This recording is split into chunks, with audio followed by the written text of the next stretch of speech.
That's easy to answer, but I don't want to answer that.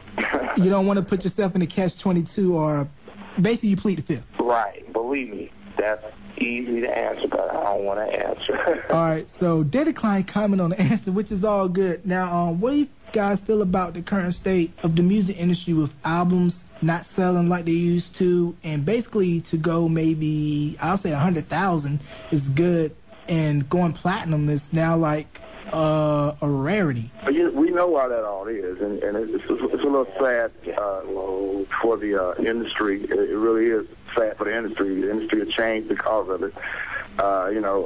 Everybody's, making copies, and it's not a good thing for the music industry, for those of us who are creating this music and don't get a chance to actually reap all the benefits. Okay.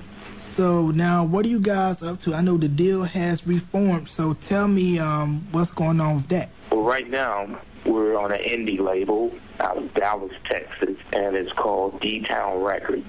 And it's like a nice record company, which they're a subsidiary of Sony Records. And we're like the old school group on that label, on D-Town Records. And what we're doing now is basically going out, which is a good thing, because the 80s music is like everybody's wanting to hear the 80s music. A lot of 80s groups going on tour. So we've been basically just going out touring. And we do have a new song, a single, and it's called The Only One. That's been getting a lot of play up here in the Midwest and down in Birmingham, Alabama.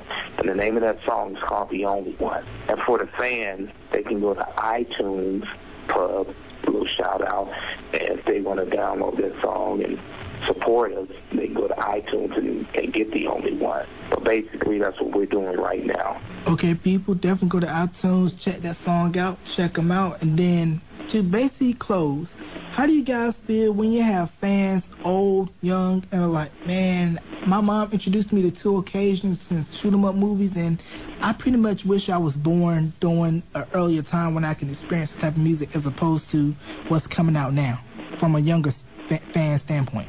Man, it's just an awesome feeling, and it just lets me know. When fans tell us things like that, man, it only confirms what we were talking about earlier when I said music back then, you could feel it, you could touch it, you could live it, it had substance. And when people come to us, man, that's just an awesome feeling.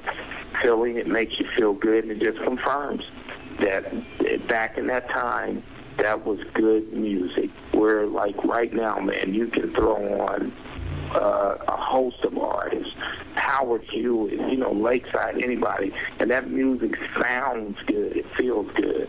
So that's just a great thing, man. But they're doing something right.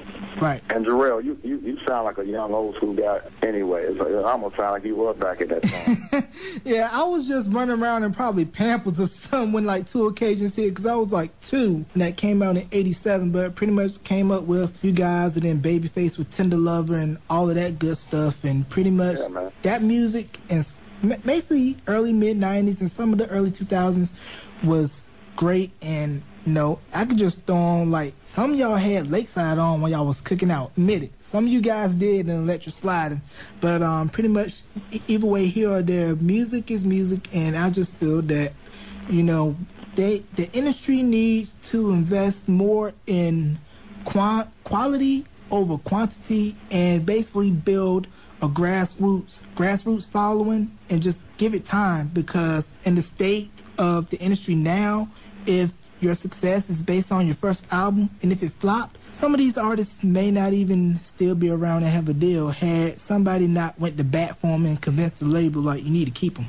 I said, you said it all. Yeah, definitely that. So we definitely need to revert back to that. RIAA and everybody in the industry. And of course, L.A. Reid is the chairman of Island Def Jam Music Group. So he's one of the music industry bigwigs. So, big ups to L.A. doing his thing. Babyface, of course, doing his thing still. You can throw on a Boyz II Men record, and, Babyface wrote some of Boyz II Men's biggest hits, and his track record is like a rap sheet in a good way. So you can just pull it down and be like, man, Babyface wrote that? And you can be like, I didn't know Babyface wrote that. So, big ups to Babyface and everything. And big ups to you guys and what you guys have done for music in general and for new and old school music fans like myself. So, do you guys have any shout-outs you want to give before we conclude this interview? Do you have any shout-outs? Shout-outs. Yeah, go ahead and get them. Well, this is D. Bristol, man. I just want to give a shout-out to everybody on this day, on Independence Day.